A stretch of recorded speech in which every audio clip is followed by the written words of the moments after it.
Guten Morgen, hier spricht Ihr Davide Weiland zu Ihnen. Heute zeigen wir euch das Interview, das wir mit den Schülern der 2a des Gymnasium Bruneck über die alten Römer geführt haben.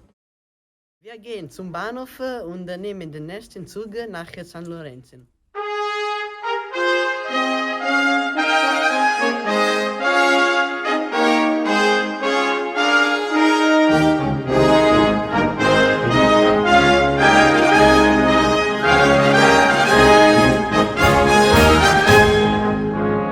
Wir gehen ins Museum Mancio Sebatum.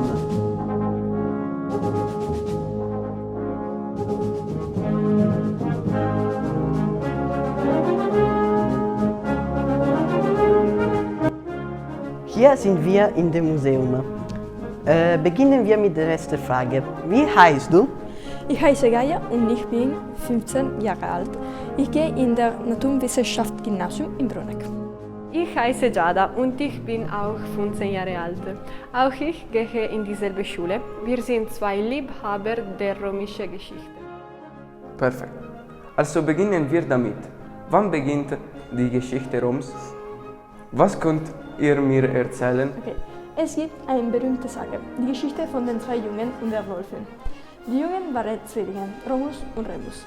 Sie waren Thronfolger, aber ihr Onkel wollte auch König werden. Also entledigte er sich ihrer, indem er sie in einen Korb in den Tiber legte. Die beiden Kinder wurden von einem Wolfin gefüttert und sie fütterte und aufzog. Die Jungen gehen zurück zu ihrem Onkel und töten ihn. Dann gründete sie an den Ufern des Flusses die Stadt. Romulus tötete seinen Bruder und wurde der erste König der Stadt Rom. Wie wurde Rom ursprünglich regiert? Und wie entwickelt sich die Situation? Mit Romulus begann die Monarchie mit den berühmten 7 Königen. Tarquinio Superbo, der letzte römische König, wurde verjagt, weil er vom römischen Volk gehasst wurde. Nach ihm wurde die Republik stabil, dann begann mit der römischen Expansion ihr Zusammenbruch.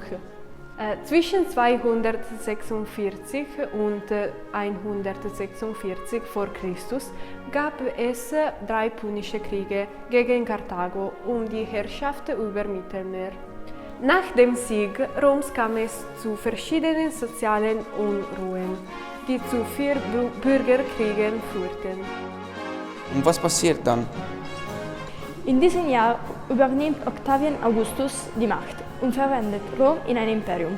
Unter Kaiser Trajan erreichte Rom seine größte Ausdehnung, von Spanien bis zur Rhein und der Donau und Mesopotamien. Im Jahr 395 nach Christus, mit dem Tod von Theodosius, wurde das Römische Reich in das westliche und das östliche Kaisertum geteilt. Im Jahr 476 endet das Weströmische Reich. Ich heiße Brandon. Ich heiße Julia und ich heiße Miriam. Guten Morgen alle, ich heiße Dimitri und heute werde ich meine Klassenkameraden des 2a von Bruneck interviewen. Ich werde Ihnen ein paar Fragen über die alle Regionen Stadt Rom stellen. Wie begann alles? Um 500 vor Christus wurde der letzte etruskische König vertrieben. Nachher wurde die Stadtrepublik genannt, das bedeutet öffentliche Sache. Wie wurde die Macht aufgeteilt? Es gab eine Gesellschaftspyramide und auf der Spitze standen die adeligen Familien, die Patrizier, welche die oberste Schicht bildeten. Nachher werden wir an der Spitze verschiedene berühmte Personen finden. Die Kaiser, die Patrizier waren die reichsten dieser Zeit und besitzen große Landgüter, die durch Sklaven und Landarbeiter kultiviert wurden. Wir bildeten die Unterschicht und waren die Mittelstand der Gesellschaftspyramide und standen gerade unter den Patriziern. Sie waren arm und arbeiteten als Bauer, Handwerker oder Händler. Im Krieg waren sie Fußsoldaten, weil sie selbst die Waffen nicht bezahlen konnten. Sie wollten nicht regieren, deswegen haben sie protestiert und Volkstribun gemacht. Nach 200 Jahren werden sie endlich gleich gesehen, obwohl nur die Reichen von denen auf die höchsten Staatsämter steigen dürfen. Die Sklaven finden wir an der untersten Stelle des Gesellschaftspyramide. Sie waren rechtlos und sie wurden aus anderen Ländern angekauft. Du hast über Volksgetruben gesprochen. Kannst du uns erklären, was sie sind? Es gibt 10 Volkstribunen und diese werden nur von Plebejern gewählt zur Wahrung ihrer Interessen. Gibt es andere Körperschaften in dieser Republik? Natürlich gab es auch den Senat, in dem Reich und angesehene Männer saßen. Und was war ihre Aufgabe? Sie hatten verschiedene Aufgaben, zum Beispiel die Konsul zu beraten oder die Gesetze für die Volksversammlung vorbereiten.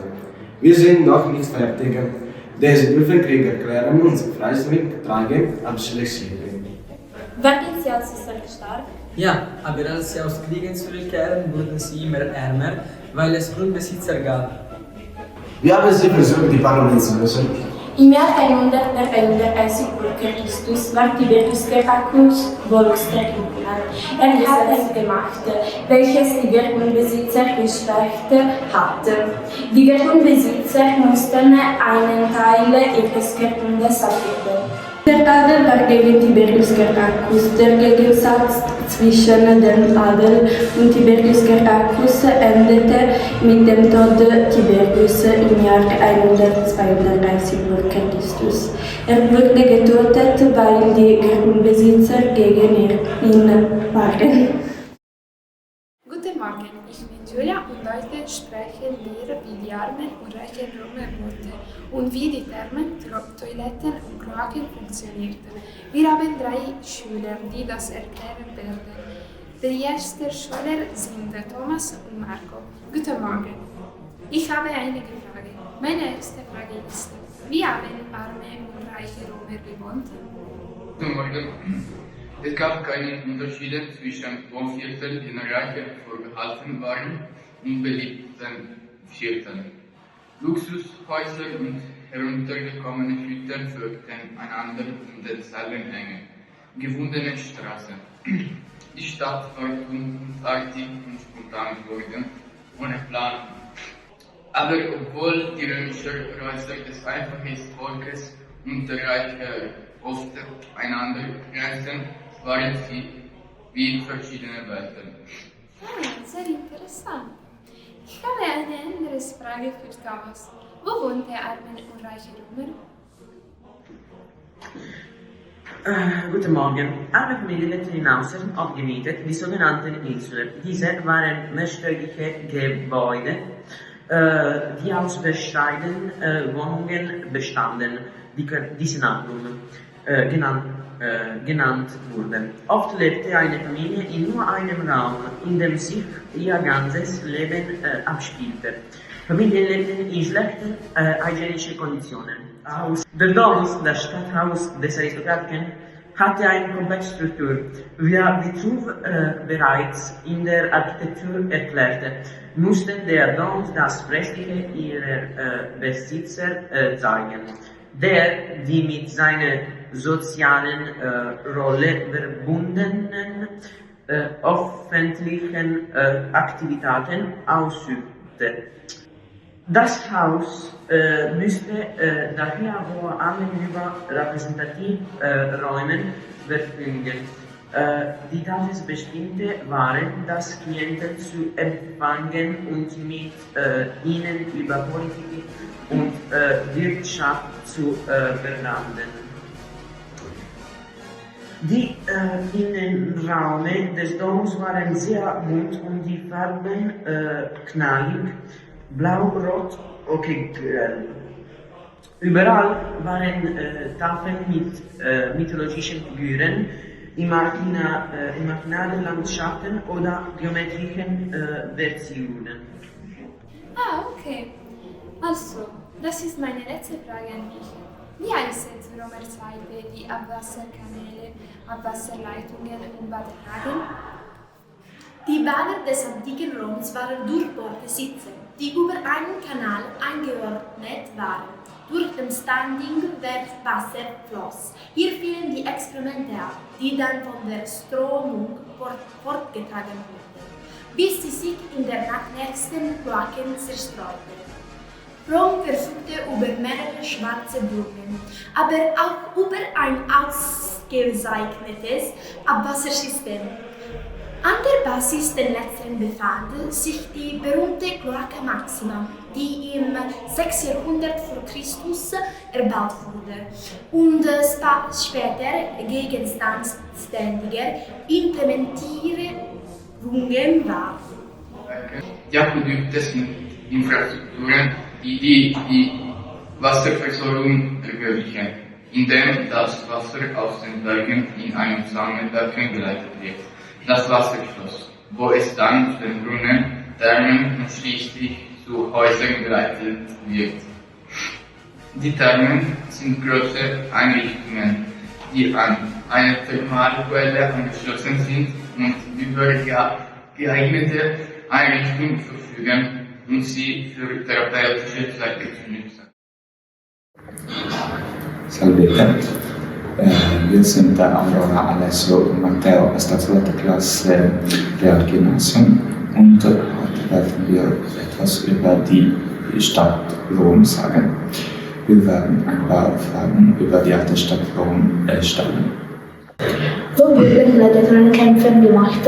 Gladiatorenkämpfe und Jurezen wurden ins Kolosseum gemacht. Das Kolosseum ist ein Amphitheater und ist das größte Amphitheater der ganzen antiken Welt und hat Platz für 70.000 Besucher.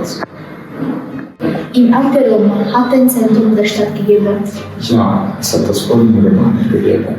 Das Forum Romanum ist das religiöse und politische Zentrum der Stadt. Hier befanden sich Gerichtsgebäude, viele Tempel und öffentliche Gebäude, wie zum Beispiel der Kurie und der Sitz des Senates. Wem ist das Pantheon gewidmet? Das Pantheon der genannten Flotte geht auf Agrippa, Schwiegersohn und Feldherrn des Augustus zurück. Hinter der Fassade gibt es ein mächtiger Rundbau mit 43 Meter Durchmesser. Es gibt keine Fenster und das Licht kommt durch eine Dachöffnung ins Pantheon. Seit dem 7. Jahrhundert wurde das Gebäude als christliche Kirche genutzt. Was ist der Circus Maximus? Der Circus Maximus ist die größte gebaute Anlage für öffentliche Veranstaltungen. Hier werden Reiterspiele und Pferderennen organisiert. Diese dauerte von der Frühzeit Roms bis die Kaiserzeit. Die Arena hatte 30.000 Plätze, war 370 Meter lang und 82 Meter breit. Was hat der Zensor Appius gemacht? Die Zensor Appius hat im Jahre 312 die Via gebaut. Er gab der Straße seinen Namen. Die Straße fängt direkt am Circus Maximus an und folgte zuerst bis Capua und dann zur Adria, distantend im Süden. Die Straße war 700 Kilometer lang. Was weißt du über das Palatin und seine Casa Palestra? Der Palatin war der Sitz ältesten römischen Dorfgemeinde. Das Haus des Roms soll hier gestanden haben. Was haben Gracchus Bruder erreicht? Tiberius Gracchus hat ein Gesetz gemacht, das die Bauern einen Teil vom Land der Proletarier gibt. Tiberius und Gracchus waren zwei Brüder und waren beide Volksgruppen. Welcher ist der Unterschied zwischen Popularen und Optimaten? Das Wort Popularen kommt aus dem Latein populus und bedeutet das Volk. Auch das Wort Optimaten kommt aus dem Latein und bedeutet die Besten. Die Unterschiede sind, die Optimaten waren reich und die Popularen waren arm. Die Optimaten waren die Politiker des Senatuspartei und die Popularen waren die Politiker der Volkspartei. Wie hat Mario die Reformen durchgeführt? Gaius Marius, ein romanischer Konsul, hat eine tiefe gerade Reformen des Rekrutierungssystems durchgeführt, um neue Truppen aufzustellen. Die vergangenen Reformen, die von Gattenbrüdern durchgeführt wurden, besaßen kleine Ziel als Rekruten. Aber das System hat immer noch Probleme. Marius beschloss, jeden Bürger ohne Einschränkungen in Besetzung auf der Verwaltung und den Grundbesitz zu reduzieren zuzulassen, was dazu führte, dass die romanische Regierung abstraktisch aus armen Bürgern bestand. Was ist im Jahr 104 vor Christus passiert? Nach dem Tod beider Brüder Gatten war die römische Gesellschaft zerrissen und jeder lenkte nur an sein einiges Interesse. Die römische Macht wurde vom König Jugurtha herausgefordert. Aber Gaius Marius, ein Homo novum, kam heraus und wurde zum Konsul gewählt. Er besichtigte Jugurtha und reformierte die Organisation der römischen Armee, was zu einer starken und großen Armee führte. Marius wurde dann zum Führer der Volkspartei, was jedoch zu einem Konflikt mit der aristokratischen Partei führte. In diesem Bürgerkrieg zeigte sich Lucius Cornelius Sulla aus, der auf der Seite des Senators stand. Sulla wurde zum Konsul gewählt, aber Marius ließ ihn wegnehmen und marschierte selbst nach Rom. Nach Sullas Sieg in Asien kehrte Marius zurück und wurde wieder zum Konsul gewählt. Nach Marius' Tod musste Sulla eine neue Rebellion beginnen und vertraute diese Aufgabe an Nero Pompeo, der sie erfolgreich unterdrückte. Nach seiner Wahl zum Diktator verreute Sulla die Angehörigen der Volkspartei, aber zog sich zurück und starb ein später. Ja. Wie kleiden sich die Soldaten? Alle römischen Soldaten, die Legionäre genannt wurden, hatten dieselbe Ausrüstung, um gleich auszusehen. Sie war aus Helm, Schild und Waffen gebildet. Die üblichen Waffen, die ein Legionär sich mitbrachte, waren ein Schwert, ein Dolch und eine Wurfspeere. Außerdem mussten sie auch Werkzeuge wie Hacken, Äxte, Rasenstecher und gespitzte Pfosten mithaben, weil sie die immer neuen Lager befestigen mussten. Proviant, Wasser und ein paar Kochgeräte waren notwendig, um zu überleben und nicht an Hunger zu sterben. Gemeinsam wog die ganze Rüstung ungefähr 40 Kilo. Wie war die Gesellschaft gespalten? Die römische Gesellschaft war in 3 großen Gesellschaftsschichten eingeteilt: die Patrizier, die Plebejer und die Sklaven. Die Patrizier waren die Aristokraten und die Reichen. Sie besaßen die meisten Grundstücke, konnten Teil des Senats sein und die öffentlichen Ämter betreten. Die Plebejer waren die Mehrheit des Volkes und konnten Bauern, Händler, Kleingrundbesitzer und wohlhabende Handwerker sein. Sie waren verpflichtet zu kämpfen, wenn Rom in Gefahr war, aber konnten an dem öffentlichen Leben der Stadt nicht teilnehmen. Sklaven waren Kriegsangefangene oder Menschen, die wegen Diebstahl oder Mordes verurteilt worden waren oder die Schulden gemacht hatten. Sie arbeiteten die Erde in den Feldern, züchteten das Vieh und machten sehr schwere Arbeiten. Ihr Besitzer konnte alles, was er wollte, mit ihnen machen. Er konnte sie auch töten. Diese armen Menschen lebten meistens in schlimmen Bedingungen und konnten nichts dafür tun, um ihr Leben zu verbessern. Heute werden wir über Cäsar und sein Leben sprechen. Kannst du mir sagen, welche Ausgabe Cäsar in Rom hatte? Im Jahr 59 vor Christus wurde Caesar Konsul, die höchste Macht für Rom, dank des Triumvirats mit Crassus und Pompeius. Als seine Amtszeit beendete, wurde er Statthalter von Norditalien und dem südlichen Teil von Gallien. Warum hat er genau diese Gebiete gewählt? Er hat Norditalien und den südlichen Teil von Gallien gewählt, weil sein Ziel war, ganz Gallien zu erobern.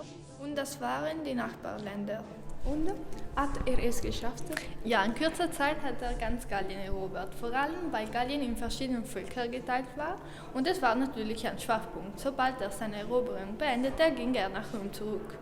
Was ist in der Zwischenzeit in Rom passiert? Das Triumvirat hat sich aufgeschlossen, weil Crassus starb und Pompeius sich mit dem Senat gegen Caesar verbündet hatte. Und es kam zu einem Bürgerkrieg. Wer hatte den Krieg gewonnen? Caesar hatte den Krieg gewonnen und wurde Diktator auf Lebenszeit, aber die Anhänger der alten Republik waren dagegen. Taten sie etwas, um ihn zu stoppen? Ja, am 5. März 44 von Christus wurde Caesar im Senat mit 23 Stichen getötet. So, danke für eure Zusammenarbeit. Ihr habt eine schöne Zusammenfassung der Geschichte Roms gemacht. Bis zum nächsten Ausflug in die Vergangenheit.